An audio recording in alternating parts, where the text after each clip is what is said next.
Welcome back to another episode of the Unstoppable Mindset Podcast. I'm your host, Sean Michael Crane. We're here at the beautiful HQ, the Unstoppable HQ in downtown Santa Barbara, California. And man, I got my boy Michael Venidis here with me in the studio today. We're going to do a live in-person interview. So, Michael, thank you. And he likes me to call him Mikey. I call him Michael. I'm a little more formal.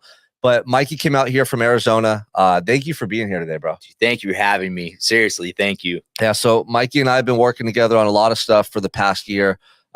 Things related to getting his story and message out to the world because he's got an incredible story and an incredible message. Like we're gonna hear from what he was just doing the past couple of days here in California, but really where his journey begins. And everybody has a story, man. Like some people's are more compelling than others. But when you share your story openly and authentically, like Mikey does online, on Facebook, on Instagram, like you not only create hope for other people, but you inspire other people to go after their dreams too. Like that's the whole reason I started coaching and speaking. So anytime I see someone else who wants to change the world like myself, I love getting to collaborate with them and work with them because I'm just one guy. Like I'm not going to change the world by myself. But with Mikey and other world changers by my side, it's possible. So Mikey, where do you want to start, man? First of all, like before we start from the beginning, let the audience know what you were doing here in California this week. I think it was really special what you just got to experience. Why do you open up with that? Yeah, man, I appreciate that, giving me an opportunity to share that. It's an incredible feeling. I came here into town, flew into Orange County because I was presented a life-changing opportunity. I got to go into the Orange County Juvenile Detention Center and share a little bit about my story and what happened to me, with the hopes of making a difference and inspiring them to make better choices in their lives. Like you said, Sean, like you want to change the world, man. Like I want to change it too. That's why we're here together. And I think that, the most qualified people in the world to help us change it, we're sitting in those cells. Wow, that's incredible. Why do you want to change the world? It's about heart. It's about passion. It's about purpose. And I think when you have a close call with death, you become so obsessed with making sure that you have purpose, passion, intent, living with intention. And I think that the best way to really fill that cup, man, is to make a difference for other people and to live a servant mentality. Yeah. Yeah, I mean, it's interesting and it makes sense, but people that go through the hardest times in life, if they don't become victims of circumstance or just completely fall apart, they find a deeper purpose behind their life in those experiences, right? So, like Mikey, what happened, man? Because you said a near-death experience. Like, why don't you take us back to the beginning, man, of your journey, where you started, like what got you to this point? Yeah, man. January 6th, 2012, I was at an art walk downtown, and I was shot 2 times in an attempted robbery, and left for dead. And as the story evolved, we eventually found out that it was gang affiliated, but 13 years old, man. 13 years old. This kid shot me twice, the leg, the stomach. And I think that's where it struck a chord with me, man. I was like, he's 13. He's got his whole life ahead of him. Like, how did he end up here? Why would he do this? And for many, many years, like I was worried about, if I'm so vocal about this, is it like a pity party? Is it a woe is me thing? So here we are, like 12 years later, and like with the help of you, I've been more comfortable focusing on the lives I can impact and less about what anyone else thinks. And I've spent this last year really trying to share this story and get it out there with the hopes of helping, and getting youth back on the right track. Wow. So where were you when this took place when you got shot? Like what state, what city? Yeah, downtown Phoenix. Downtown This is Phoenix. on Central and Roosevelt. It all started on, it's funny, I remember it like it was yesterday, man. This is like the northeast corner of Central and Roosevelt, right by the light rail. And it was kind of like we were walking. I was with this gal and set of kids, on the corner. Just they're it's kind of like a rap battle. I know it sounds silly, but they're going back and forth, and it just kind of started to heat up. And I had to get out of there, man. I'm like, this isn't gonna go well. And I would try and convince her to come with me, but like she had a lot to drink and she was not cooperating. And like it is what it is. Like I can't force somebody to do something. So I started kind of taking off. And as I was walking through the park, back to my car, somebody came up to me. It was just the two of us in a park late at night, and tells me to turn around. give him my wallet, but I don't have it. And when he says, "Give me the iPhone," I just thought it was strange. I'm like, "How do you know that it is an iPhone?" And like I think that was the moment that I could look into his eyes because he had a bandana over his face, and I'm like, "This is the kid from the corner." Like he followed me down into the park, and the rest went from there. So what happened? Did you give him your iPhone? Yeah, so, I pulled it out and, I don't know where I had a sense of bravery. I still think about this to this day because it all happened so fast, but, like, when you have a gun in your face, I still somehow had the courage to say, "I don't know why you want this," like, it has a tracker on it. I don't know if it's because I knew these kids were younger, but I go to hand the phone over to him, and, it went south real fast. I think something about my attitude and how I chose to make that remark caused him to just shoot the gun. And sometimes I wonder if he did it on accident because it goes pop pop. Like he hits me twice. Once goes to the leg, and then my natural instinct is to lunge at him. So as I go to lunge at him, it's like to push this gun away. I end up taking another shot to the stomach, and that's when it all just starts. Like it was such a shocking experience. It all happened so fast that I don't know why, but it was strange. Like for some reason, I thought I got shot with like a beanbag or like a rubber bullet. I don't know why. Yeah, I was gonna ask you that. So, okay, so he might have accidentally shot you because you're saying you're handing the phone to him, and then all of a sudden you get shot in the leg, and your instinct is to then lunge at him, Yep. and that's when you get shot again. Yep. And I'm assuming this is just happening so fast. Yeah. So you didn't feel the pain at first, like it felt like a beanbag, or you felt something, but it wasn't like this horrific pain. No, it's the best way to describe it is you just instantly lose air. It's like gasping. Imagine just taking like a major blow to the stomach and like every breath you had goes out the window. So like the first instinct is you don't really feel a sharp pain or anything because it happens so fast. It's like this giant gasp, like you're trying to get air and you can't. Um, and then there's like a cramp, almost like a warm cramping emotion, feeling. And then it just kind of slowly escalated from there. Like I had enough time to go. I'm like, I'm gonna try and get back up. And when I had touched my stomach and seen my hand covered in blood, that's when I'm like, oh shit. Like I actually got shot. This is really happening. And it's like the minute that your mind and your body processes what just went down, then the pain just goes from 0 to 100, and it's like a cramp that won't go away. So I kind of, it's almost like I curled up into a ball on the grass. And the feeling is just, it's overwhelming. Like it's such a unique feeling that you don't know. You're like, is this death? What is this? What is going on? And all I knew in that moment, I don't still some of these things I don't know why, but it's what I did is I called my mother and I left her a voicemail. I still have that voicemail to this day. Like it sounds strange, but I'll listen to it at least like once a quarter every year to humble myself and like remind myself that you can't lose gratitude. Like don't go back into a normal life. What do you say in the message? I mean, I was crying. And I said, I just want you to know what happened. And a lot of that's like it's traumatic Did you because think you were dying? what's that? Did you think you were dying? I did. I did. And I think my biggest fear is I just didn't want her to not know what happened to me.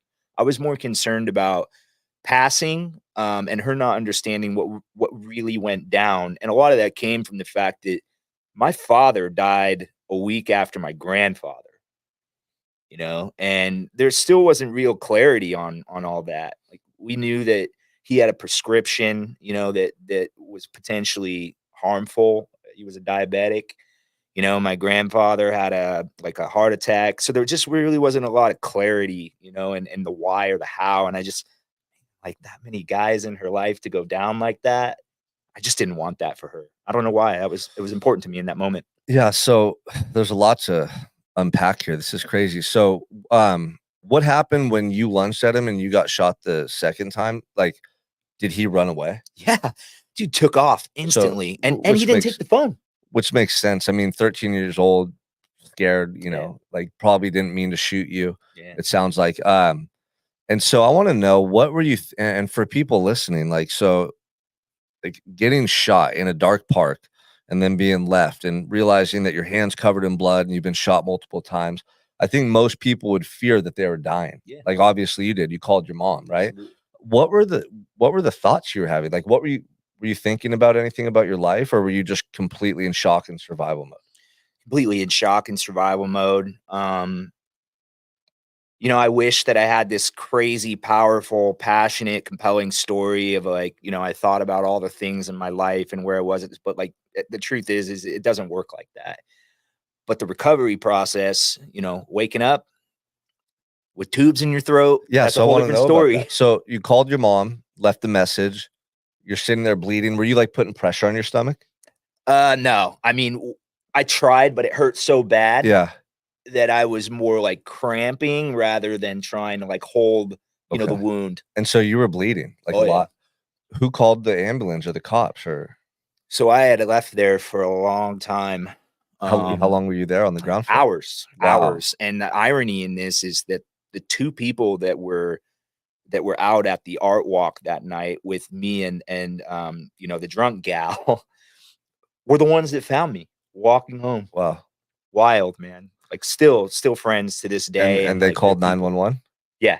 So you passed out or what happened? Yeah, I passed out. And you remember like little moments. Like I remember um Kristen was her name. She was panicked and she thought to put pressure on it. And I remember screaming at her. I'm like, don't. I remember yelling at her. I'm like, don't do that. It hurts.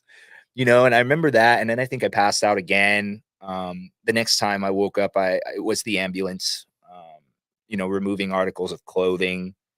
Then I passed out again. And the next time I woke up, I was on the cart. They were rolling me into emergency. I remember that. I remember asking the nurse, and I could see it. She was on my left-hand side, right above my head. And I just remember asking her, "Am I gonna be okay?" That's all I said. And she was really raw and honest. She goes, "That's the thing, buddy. We're gonna figure that out. We're taking you into surgery right now." And I passed out again, and then I woke up in the hospital room. Yeah, I mean, I've seen the pictures of you laying there with tubes in your Yeah, throat and yeah. your My nose, sister right? took that picture. Yeah. Yeah, I mean, that's a pretty graphic photo. Like, you don't get more vulnerable and close to death than that, right? yeah, yeah. So they took you into surgery. They repaired and fixed whatever was going on. Was the gut shot the one that was life threatening? Yeah, so the life-threatening piece of it was really how long I was laying there, Like, you can only remember pieces of it, but I read the police report front to back. And that was the biggest concern for the doctors doing the operation is how long that I was left there and blood loss, things of that nature. Both How bullets, close to death were you? I mean, I'm not sure. I would say as close as it gets, and in my eyes, like you live or you die. So for me, like I think it's and I think I know what you mean, like, how much longer could I have laid there, and Yeah, have been like, did they okay, say, and like, "Man, you lost a lot of blood. If we didn't do surgery when we did, you would have been dead"? yeah, the police report says that if they didn't find me when they did, this could have been dead. You would have died Oh, yeah. alone in a park. Yeah. Yeah, I And think and that's the that most happens chilling to a part. lot of people, right? They get robbed or something bad happens and they die alone in a park. Yeah. It's heartbreaking, man. That's crazy. So, when you came to and you were, like, finally aware of what happened, like, what were your initial thoughts when you finally were out of surgery and woke up? Yeah. Well, my first instinct is you wake up and you don't really understand. But the most uncomfortable feeling is the tube in my throat. And I also had I think it was an NG tube, like up my nose. So the first instinct is to pull all these wires out. And I remember the nurse, I got lucky because she was actually sitting in a room when I came to. And she instantly grabbed my hand. She's like, "Don't pull," because whatever was in my throat and my nose, it had some kind of latch or something. So then they slowly removed the tubes, and it's just a groggy feeling. I mean, the amount of morphine I was on, like it's very spotty. Like sometimes I feel bad because I do know that I had many visitors. Like at the time, I was a front man of a semi-successful rock band, and like so many people would come and go, and Social media was blowing up, and I still to this day can't really like remember some of those people. Like it's easier to remember some because they would do these kind of things like bring me like pillows and blankets, and but like I feel bad because some people were there and I don't really remember who, you know. Yeah. Yeah. So how old were you when that happened? 25. 25. Yeah. And how'd they catch the guy? How'd they find out who did it? This I love this question. You know, the fact that he didn't run away with the phone, I was so in shock that I thought I forgot about it. Uh, the police took the phone as evidence at the crime scene. They thought there was fingerprints on it. I had confirmed with them in the hospital he did not touch the phone. Like when I went to hand it to him, the gunshot went off, and he never actually touched the phone. So that I would like to get that back. And this is like I don't know, 2 or 3, 4 days later in the hospital. I remember all excited to get my phone back, and I got, like, connection with the world, because, like, I just miss my people, and I'm bored in the hospital bed scrolling through my photos, and I see this picture. I get chills just saying it to you, man, because I'd completely forgot that I took pictures on the corner when the whole rap battle thing started going down because I'd sensed that things were going south. I texted my buddy Ricky. He was the other guy with Kristen that found me in the park. And I said, "Hey, man, where are you at? Because I'm alone and this situation is not good. It's like 5 guys here, and this girl is like going to get me in trouble." So I turned the photos in. I turned the photos into the cops, and they used a silent witness program in which the kid was identified instantly. Wow. Yeah. What is a silent witness program? So they showed people the photos who were maybe there that night, or Yeah. they had a but they probably might have had a confidential informant or someone who was Well, so the news uh-huh. station picked up on it, and they ran a segment on TV, and they put the photo up, and the police have a silent witness program where they put the photo up, and you get a Okay. $1,000 reward for turning in the individual Okay. if you can name them. So obviously, I mean, 13-year-old kid, Yeah. So he was 13, man. That's crazy. How much time did he get, or what happened to him? this is where it gets sad, man. I mean, he did some time, walked away, until we worked our way up to the trial, and it ended up being dismissed without prejudice.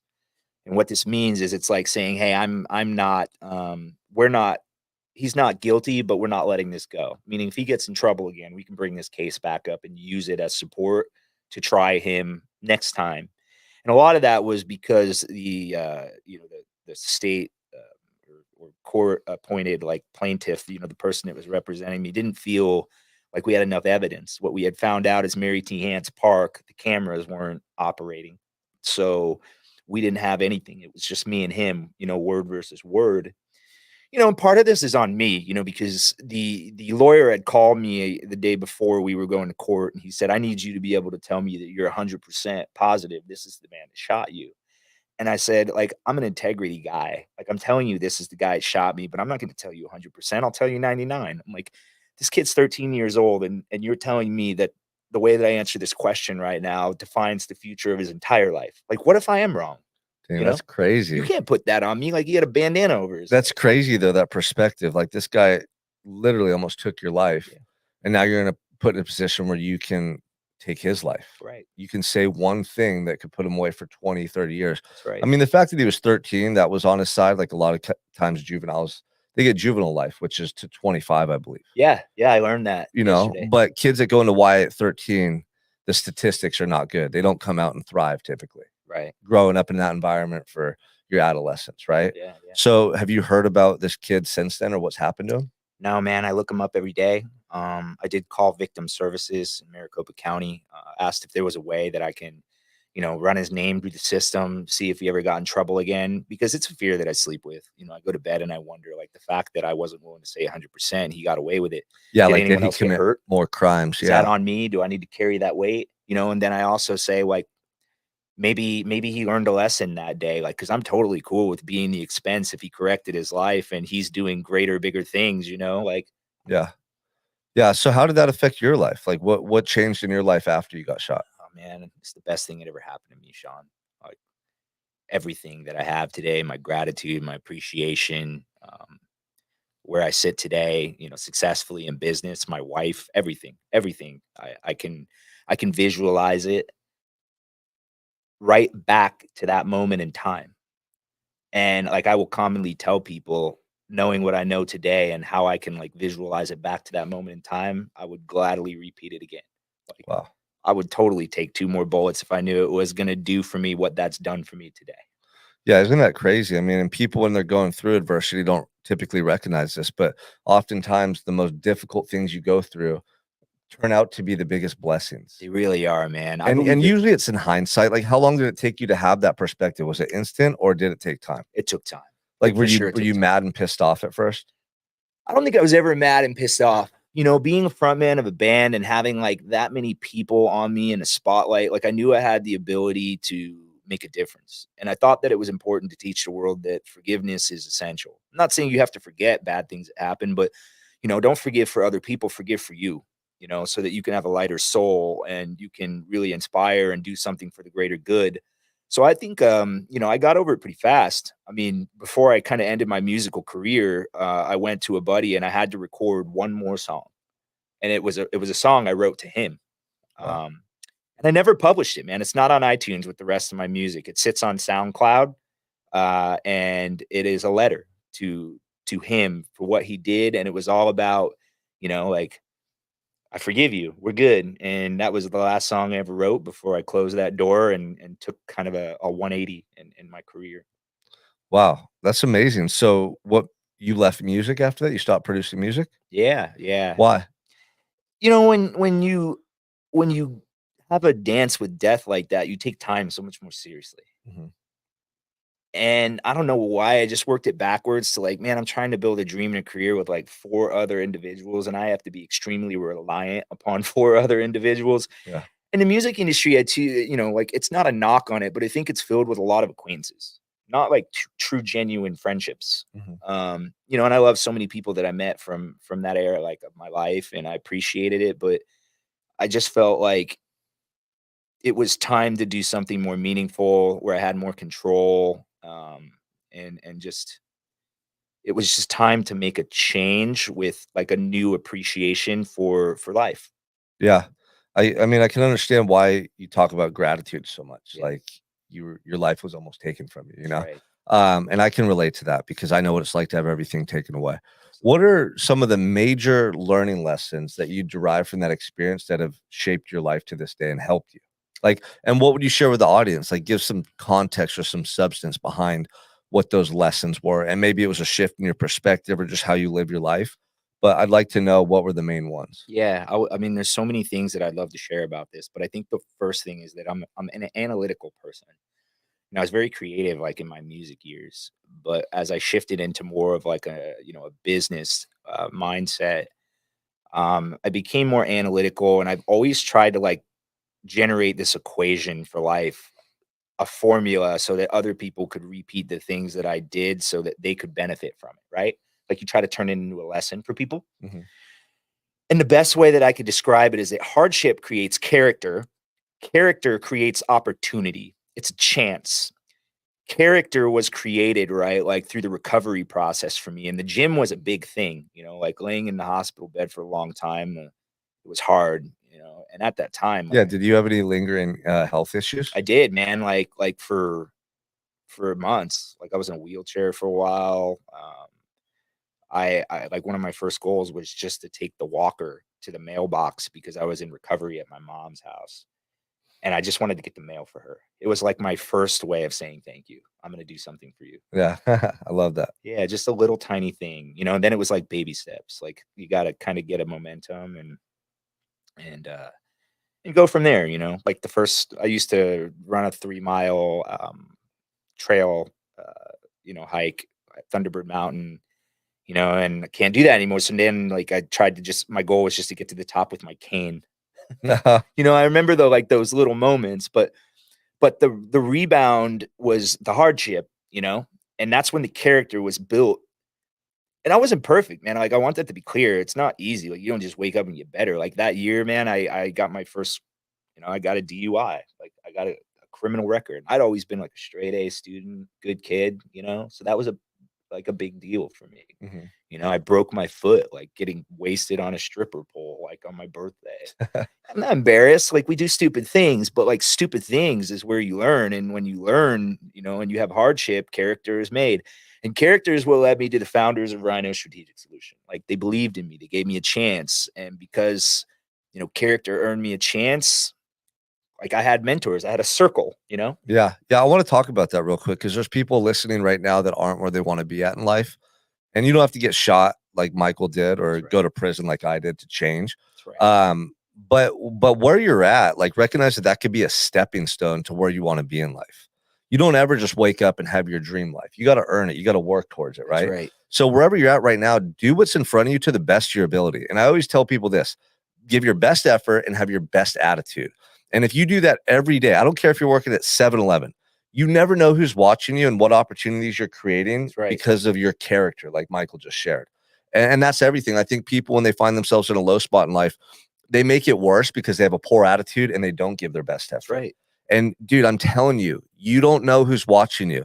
You might be a barista at a coffee shop, and because you have the best attitude and you give the best effort, you might have some multimillionaire right there who's looking for an executive assistant or someone that they can teach digital marketing to, or someone that they want to take traveling around the world with them and be by their side and mentor. And dude, you never know. Yeah. So that's some of the best advice I can give to you if you're a young person or you're just not where you want to be in your life.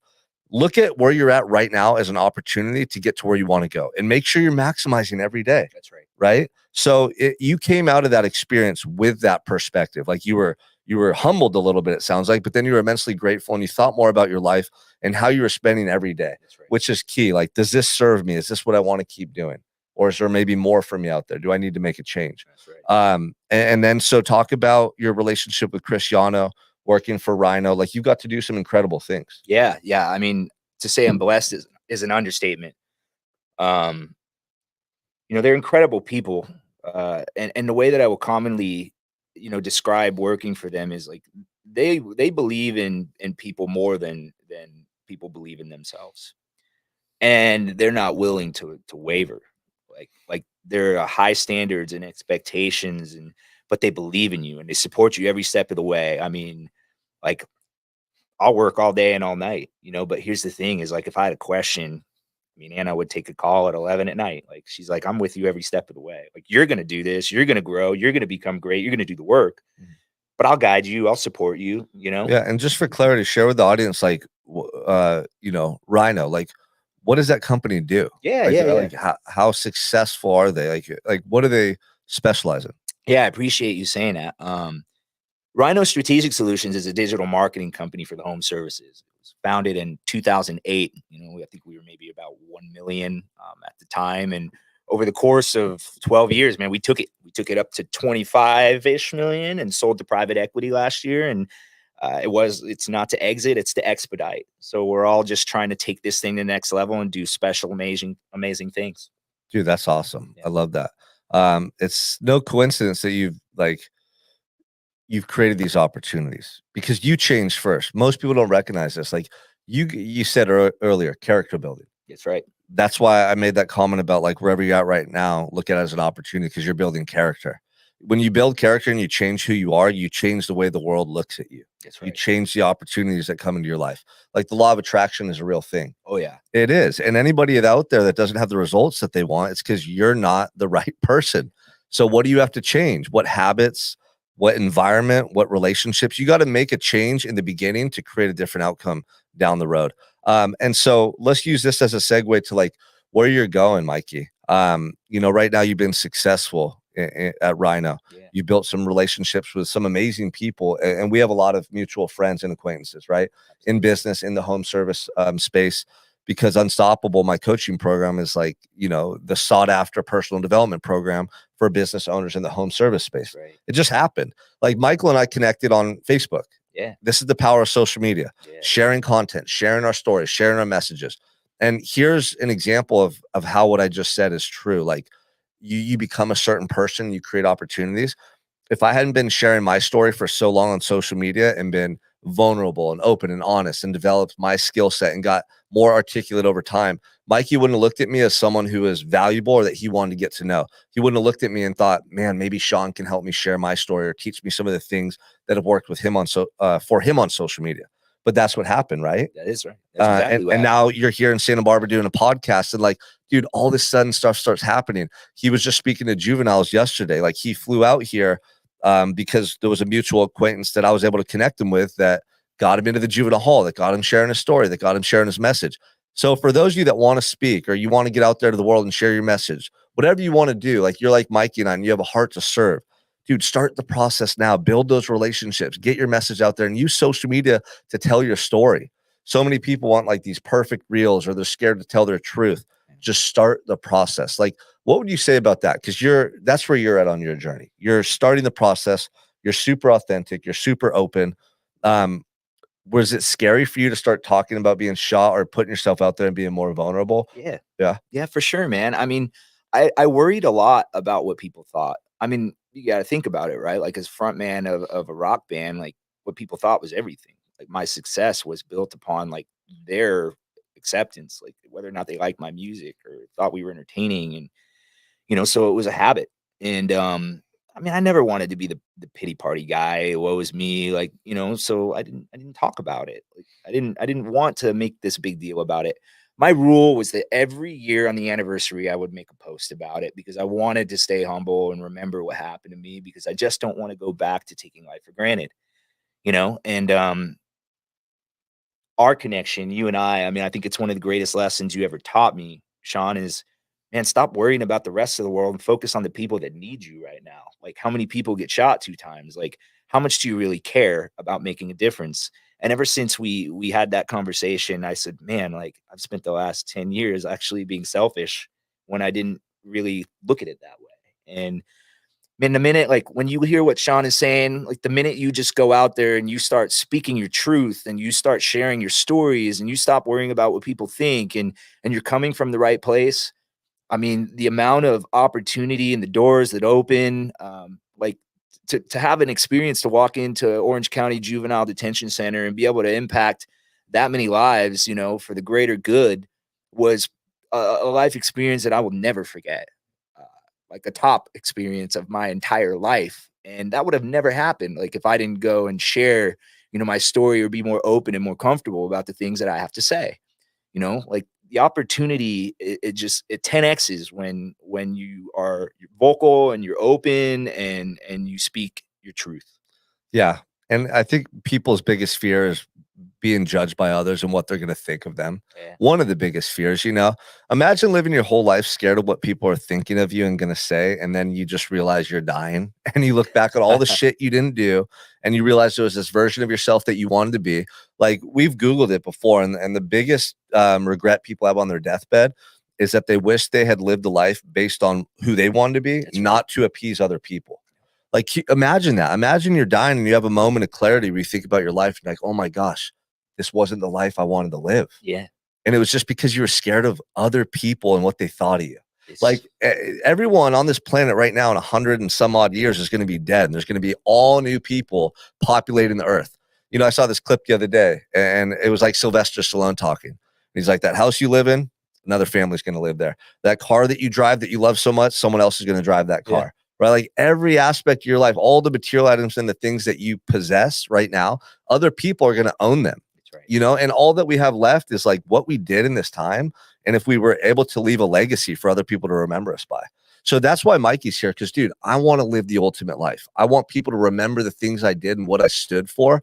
And I want to be a source of inspiration and hope for anybody going through struggle. I want to share what I've been through and how I've been able to learn and grow from those experiences in such a way where now I can leverage them. And they were positive things, not negative things, right? Prison was a positive thing. Addiction was a positive thing. Losing my parents was a positive thing, right? It hurts in the moment, but the lessons that I gleaned from those life experiences serve me to this day to be more grateful, more driven, a better husband, a better father. Like, I'm reaching for the stars because I know what it's like to live in that despair. And that's what Mikey's sharing. Like, he's just getting started. And so I want you to call your shot. I want you to look in the camera, Mikey, because I know what's on your heart. I know what you're going to do. I want you to look in that camera and tell the world what you're going to do and why it's important to you. My mission is to go out there and help every single person on the planet become the best version of themselves. And the reason I want to do that is so that we can help other people. Because what I've learned is when we help other people, we create gratitude, purpose, intent, passion, and we are happier. We live more fulfilling lives. As somebody who thought they were going to die, I really just want the rest of the world to appreciate life the way I do, because I feel like it's a gift and I want to share that gift. That's what I want. And what I would tell you is, if you listen to every single thing Sean just said, it's really simple. Everything in your entire life can change in the thought of one single word. Stop asking yourself why things happen to you and start asking yourself why things happen for you. Yeah, and that's so true. And it sounds cliche to somebody who's never lived it, but that was the perspective shift that changed my whole life. Like sitting in a jail cell, facing life in prison, realizing that that was a life-saving experience, literally, you know, and it completely reprogrammed my whole brain and the way I operate and the way I look at life events, you know. But seriously, like, there's some people out there like me and Mikey that want to be top 1%ers and achieve at the highest level. Not everyone's like that. Like, my message is also for, you know, a single mom watching this that can just be better for her children, right? Or like that husband that knows he can be more present and dedicated to his wife and his family when he goes home. Or that guy who's always showing up at work and he's grumpy and he's being negative around other people. Like, I want to positively impact every single person to recognize that you can get better where you're at right now. You don't have to speak on stages and strive to be a 9-figure business owner. Like, that's what's on my heart. I'm going to buy a private jet, a mansion on the hill. And I'm going to send my kids to private school and give them the ultimate life. Like, those are just the goals I have. But beyond that, it's how we're able to show up for our loved ones and really the precious moments that we have with other people, because human connections and relationships is everything. You know, so leaving an interaction like this where we're both better off because we came together and shared some truth, or somebody that's listening to this gets inspired and they go, you know, I got to get back in the gym, or I got to read more books, or when I go home today and put my phone down. Like, every day we can get better in every aspect of life, you know? And I don't care where you're at. I don't care if you're washing dishes for a living or you're a bus driver. I don't care if you're in school struggling, you have all this debt. Like, don't think of what you're doing in life as negative. Look at the positives and know that everything you're experiencing is going to serve you if you open your mind to the lessons that are right in front of you. Like, that's the biggest thing I want people to take from this. Sometimes it takes being shot. Sometimes it takes going to prison, right? Thank God we went through that stuff, because I don't think I would have learned had I not gone through that set of circumstances, right? You know, and now we get to share it with you guys. So you don't have to go through these same hardships. You can change right now. And here's the thing I tell everyone. This is the number one lesson prison taught me. Inside of all of us is this truth about who we want to be. You have this moral compass, this intuition. If you just trust and believe in that voice within you and let that guide you down a path in life that you know you want to go down, and you're courageous and open-minded and willing to take each step and keep moving forward, oh my gosh, you're going to live the ultimate life. And everyone's is different. It's not about money and stuff for everybody. For some people it is. For some people it's about being fit and athletic. For other people, you know, they have a different image and vision of what their ultimate life is like, or should be like. But it's for you, dude. That's your life. So me and Mikey aren't here to tell you how to live. We're here to help you find that truth within you and muster up the courage to go after it. Because, dude, I don't want to get to the end of my life and have regrets. I don't want to get to the end of my life and think, what if? Like, that's torture, you know? And how many people do you think right now are on that path? Like, we got to save them. We got to reach them. And I always say this. I want to change the world, but I'm just one man. Mikey wants to change the world. He's just one man. But together we combine forces and we create a ripple effect, and we inspire the next man, the next woman, and they inspire their children and their community. That's when we're going to elevate, you know, the collective consciousness and the standards throughout our country. And that's what we need right now. Right. So, Mikey, you're a stud, man. And we're just getting started on this journey and what you're going to be doing. You're already speaking on stages. Like, you're sharing your story on social media. You're crushing it in business. Share with the audience where they could find you as well, so they could start following you along on your journey. Yeah, thank you, man. Thank you. And he needs to have his podcast and a YouTube channel coming soon, right? We talked about that. And a book. Be on the lookout for this guy. But share with them where they can find you. Yeah, you're right. Hey, you say call shots. Like, there's a book, man. There's a book coming for sure. I tell these people that I'm buying a private jet. I decided that the other day so I could take my family on every trip, every conference. Like, It's not because I want to flash and flaunt and say I got a private jet. Like, that'd be dope. I want to pull up to the airport and take my wife and kids right on the jet and have comfort and take them everywhere with me. Yeah. Like, I just realized a long time ago, the bigger you dream, the farther you go. And all the things I dreamt about in prison are my reality now. Like, it works. So now I'm going to dream bigger and I'm going to work harder and watch what I do in the next 10 years. Yeah. Right. Yeah. But yeah, call your shot and share where they could find and you. it's a good dream, man. Private jet is a hell of an experience. And then that's just one thing, you know, like, dude, honestly, here's the thing. My daughter's going to the best private school in town. I take her to school every morning. And on the way to school, we put the Sing soundtrack on, the cartoon movie, and we sing the songs together. We talk about life. Like, dude, those are the moments I cherish the most. I walk with her and hold her hand and take her into kindergarten, spend about 5-10 minutes talking with her and the other kids and the teachers. Dude, that's the stuff I dreamt of, bro. You know, like giving my kids and my family the ultimate life.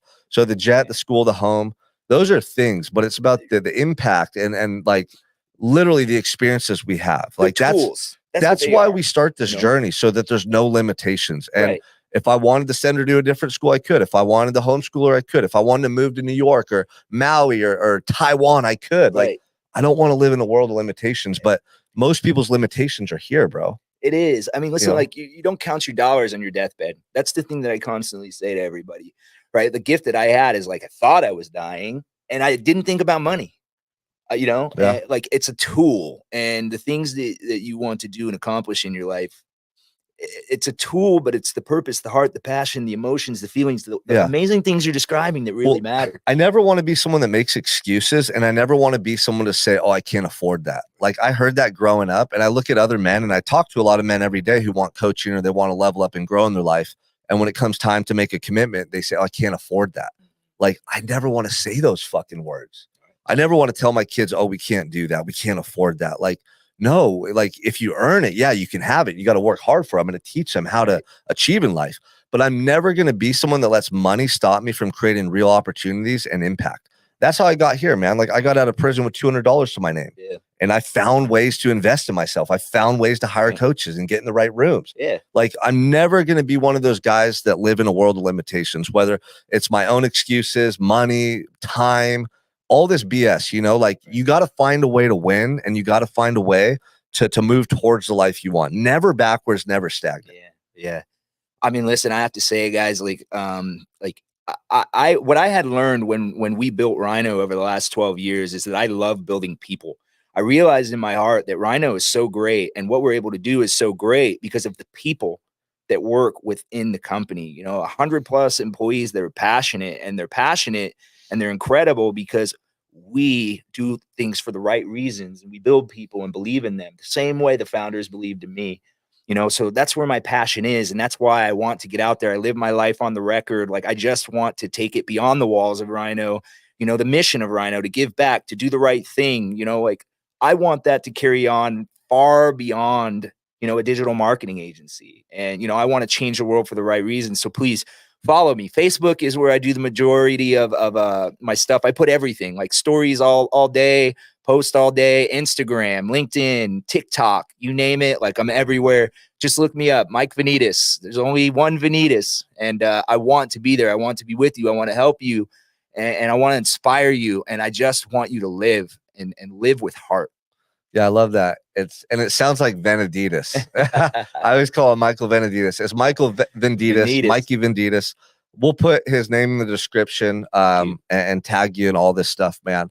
But like, getting to build a relationship and see this guy grow over the last, you know, 8 months, it's been incredible. I love seeing people who admit who they want to be, and they have the courage to go after that vision. You know, like, dude, that brought you into a juvenile detention center today, and you don't know the impact you had on those kids. You might have changed someone's life forever, right?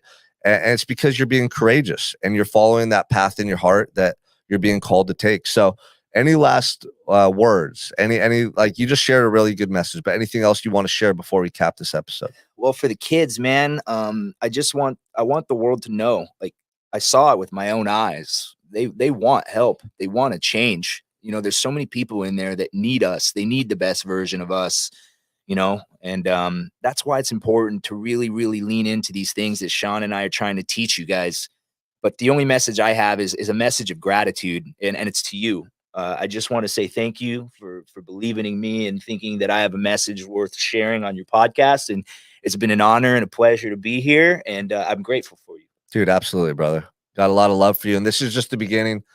You're going to see Mikey everywhere. Podcast coming soon, YouTube channel, book, big stages. Watch, mark my words.